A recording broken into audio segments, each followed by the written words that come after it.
What's up everybody, it's Kevin here from Happy Beard Games, and today is a Happy Beard Games review video. We're taking on 3 giant kaiju-sized Godzilla video games for various consoles.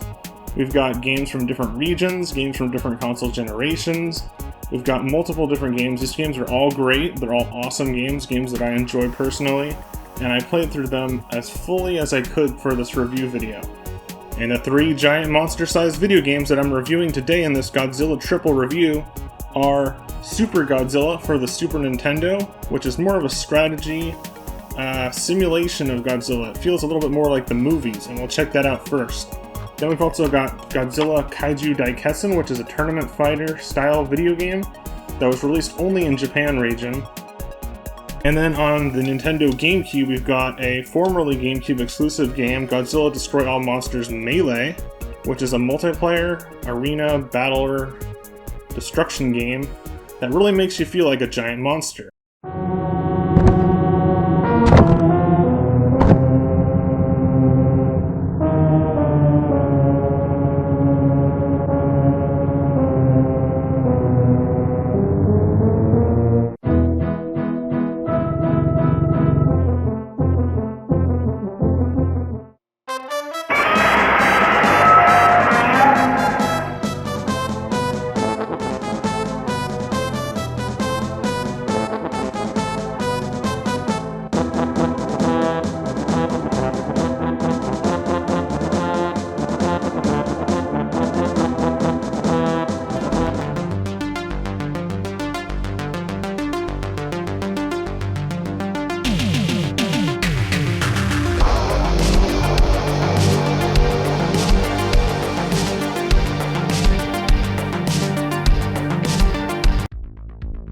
Before I started work on this Godzilla review video, I decided to go back to the Godzilla movies themselves and re-watch many of them, or watch them for the first time for the ones that I hadn't seen as a kid. Now, I've watched the Godzilla movies as a kid in their English dub when they were on TV on channels such as TNT with Joe Bob Briggs' Monster Vision, and things like that. Sometimes my stepdad would have a few of them on VHS randomly, but most of the time they'd be on TV. Giant monsters such as Mothra, King Ghidorah, and Mechagodzilla were very familiar to me as a kid, and I remember most of the movies pretty well.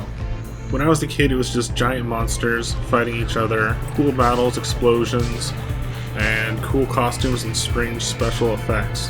The fact that the movies were from Japan, spoken in Japanese, and then dubbed over in English was interesting to me as a kid because I'd never seen a foreign film before, and these were the first introduction to movies that were not from the United States.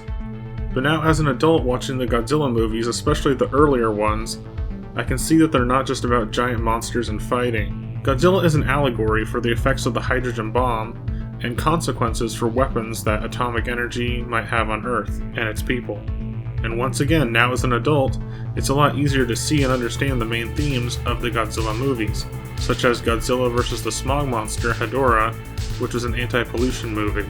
Then there are other Godzilla movies that have a more sci-fi theme to them, such as Godzilla vs. the Space Monster with King Ghidorah and Destroy All Monsters, which involve aliens from space coming to Earth and attacking it with giant monsters. So when you think of a Godzilla movie, you think of the giant monster battle, but the political subplot actually ends up taking about half the movie or more in some cases. And that all leads me into the first game that I'm reviewing in this video, Super Godzilla for the Super Nintendo. And Super Godzilla is a game that does focus a little bit more on the human side of the story rather than the Godzilla side of the story. So Super Godzilla is the only Godzilla game on the Super Nintendo, and unlike many other games, or unlike what you might expect it to be, it is not a tournament fighter, it's not a King of the Monsters type, destroying cities and wrestling giant monster video game. It's more strategic. So the basic story and premise of this game is that the Japanese military has placed a transmitter on Godzilla, and they are controlling him to help save the Earth from other giant monsters and aliens in this game. The story actually works well with the gameplay because it's a transmitter controlling Godzilla from a distance. You get to see more of the human side of the story, which adds story to the game, and then you get to see it played out as you control Godzilla using this transmitter. When you're looking at the gameplay of Super Godzilla, you can see that the game screen is split in two. So you got two screens. People that like the Nintendo DS or the Game & Watch might feel right at home playing Super Godzilla, but back on the Super Nintendo might feel a little out of place. On the top screen, it shows Godzilla taking his actions throughout the game, but the real action and the real part of the gameplay that you're going to want to focus on is entirely on the bottom half of the screen, at least for this part of the video game. On the lower half of the gameplay screen, you have many things you have to look at in order to understand the gameplay. The squiggly blue line on the top is Godzilla's health or energy. This can be depleted in various ways. The energy is also indicated in a numerical format on the top left side of the screen on the bottom half of the screen. Once again, this is all taking place in the bottom half of the screen, where the top half of the screen shows Godzilla's actions and attacks. The very bottom left number is the time limit for the game's level. The top right indicator is the direction that Godzilla is moving on the map, and the bottom right indicator is the distance between Godzilla and the giant monster enemy that you will fight at the end of each level. Where the main portion of the bottom half of the screen displays a map. This map might look familiar to strategy game players such as tabletop gamers or things like Advance Wars. You can see the layout of a city or a field or a forest depending on where the level of the game is located. The tiles in the game each have their own effect, and as Godzilla moves towards them, they will play out that effect on the top screen, and you either take damage, or you'll be slowed down, or impaired, or get some type of bonus.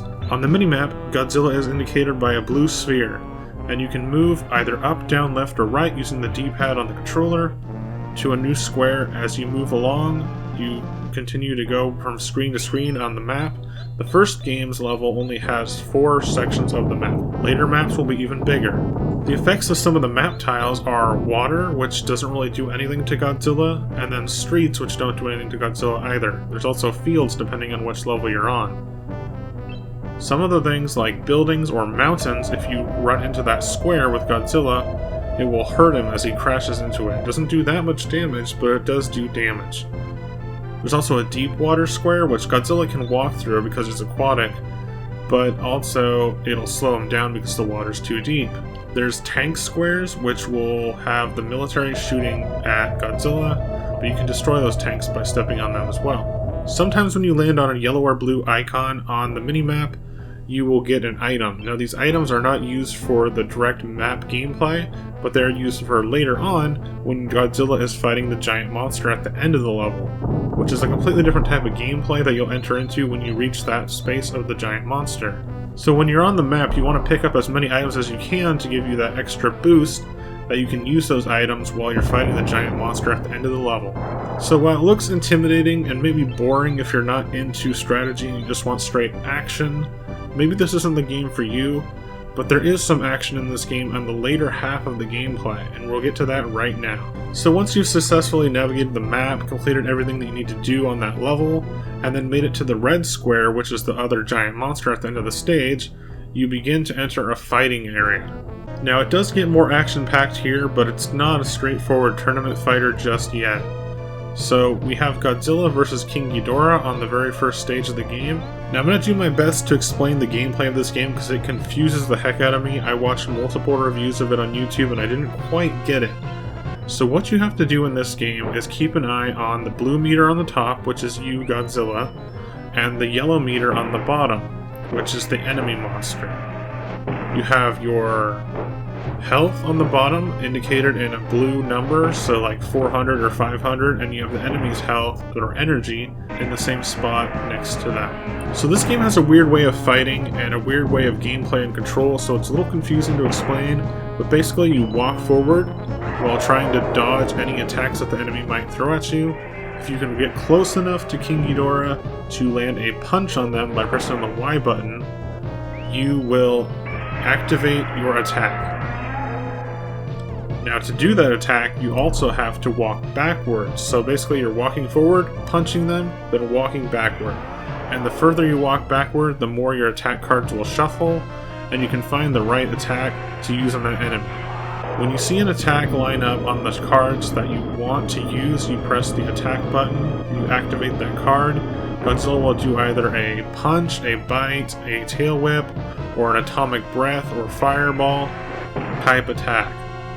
In later levels of the game, there are certain monsters Godzilla will fight that you have to use a specific attack at a specific time to be able to actually hurt or inflict damage on that monster, such as Batra or some other monsters later in the game. This can make it a real challenge not having the right attack for the right time, because it's sort of randomized, and the way you pull back to find more cards can leave you vulnerable to being attacked on your own. The gameplay of the action battles between the two giant monsters is a little confusing and hard to understand, at least for me it was when I first started playing, but once you start playing and once you figured it out, give it a good 10-15 minutes to figure it out, and after the first level, it's pretty easy to understand, but the game is difficult and challenging. It's a Super Nintendo era game, so it does have a level of difficulty to it that you cannot really change, and it gets harder as you go on. It's Nintendo hard. Now, unless you're a fan of strategy games, you're probably not going to like most of the gameplay of Super Godzilla because you're on the map a majority of the time. But once you get into that giant monster fight, it's more of an action game. But the controls and gameplay are very different than most action games on the Super Nintendo. One thing that I really love about the action part of the game where you're fighting the giant monster is the animations. Everything looks great. They represent the characters well. They didn't make any real changes to the designs of each monster. Godzilla looks like Godzilla, King Ghidorah looks like Ghidorah. They have familiar sound effects and monster roars and voice clips and even music in the game as well that's straight from the movies. You can hear Godzilla's theme, you can hear the military theme on the title screen, and you can see the giant monsters in a way that looks just like they took the movie and turned it into a Super Nintendo game. Now, Super Godzilla was the only game in this review trilogy that I was not able to fully complete. You have a certain amount of continues that are limited as you play and die from those giant monster battles. The enemy monsters or kaiju in this video game that you'll battle against as Godzilla are King Ghidorah on the first level. The second level will have you fighting against Mechagodzilla. On the Super Famicom Japanese version of this game, they have the Heisei era Mechagodzilla, where this US version has the original design Showa Mechagodzilla.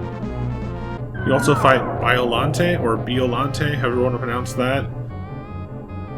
And then you fight Batra. Batra, the brother of Mothra, is a giant flying insect-type monster, and this will be a real challenge because you have to pick the right card and the right attack at the right time. If you choose the wrong type, it won't have any effect on that monster. So that's where the real challenge came into play, and it adds a little more strategy to it than you might expect. I ran out of lives and continues on Batra, but after that you would fight Mecha King Ghidorah, and then you would fight Bagon. Bagon was apparently a monster that was supposed to fight Godzilla in a movie, but he's not in any movie, as far as I can tell. He's an original character to this video game, Super Godzilla. And throughout the game, Godzilla will also do battle against UFOs from the aliens that are controlling the other giant monsters in this game. Now, you can only play as Godzilla in this game, and as the game progresses, Godzilla becomes stronger and stronger. Basically, his strength and his hit points increase.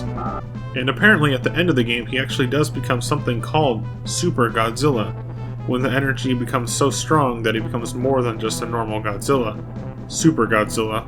So to wrap things up on Super Godzilla, the gameplay is slow and strategic. It follows more of the human-type story of Godzilla, rather than just controlling Godzilla directly. It's slow-paced and strategic that you are looking at a map most of the time, looking where you need to go next, trying to figure out which thing you should step on to get an item, or a tank to destroy, or which way to go to navigate your way through the mountains, laser fields, or buildings in a city. And then once you reach the giant monster at the end of the game, it does switch over to a higher action type game, but it's not quite a fighting game. It still has a level of strategy to it, especially in the later boss fights, and it is a fun game overall. I enjoyed playing it. As a Godzilla fan, I really did enjoy this one, but it's not a fighting game that people expect. I personally feel like casual Godzilla fans want them to just be giant monsters fighting each other mindlessly and destroying each other in a fighting game type game. This is not that type of game. This is more for people that watched the movies and understand the underlying themes of Godzilla and want more of a strategic game. But since this is the only Godzilla game on the North American Super Nintendo, it's a bit of a letdown that we didn't get a tournament fighter, which leads us into our next game, Godzilla Kaiju Daikessen for the Super Famicom, a tournament fighter Godzilla video game. And Godzilla Kaiju Daikessen was originally going to be titled Godzilla Destroy All Monsters for the Super Nintendo in North America. It was even advertised in Nintendo Power in an upcoming games advertisement, and it never came out. So we never got a second Godzilla game for the Super Nintendo, which kind of hurts the first one, Super Godzilla, because that one was strategic and different in style. And I feel like if they had to pick one of the two to bring to North America in the early 90s, when Street Fighter II and Mortal Kombat were really popular, Godzilla Kaiju Daikessen would have been the one to pick by far. But of course it came out second, and maybe the popularity of Godzilla wasn't quite there at the time in North America, so for whatever reason it was never released officially on the Super Nintendo.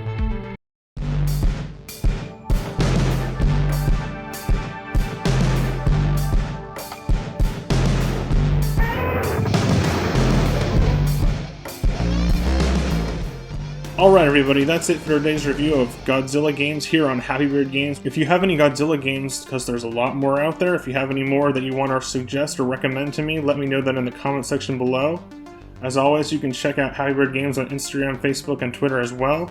And I'd love to hear from you in the comments with a comment, a like, a share, and if you haven't subscribed yet, please be sure to subscribe to Happy Beard Games today. And stay tuned for more reviews in the future. Alright everybody, thanks for watching once again. Bye!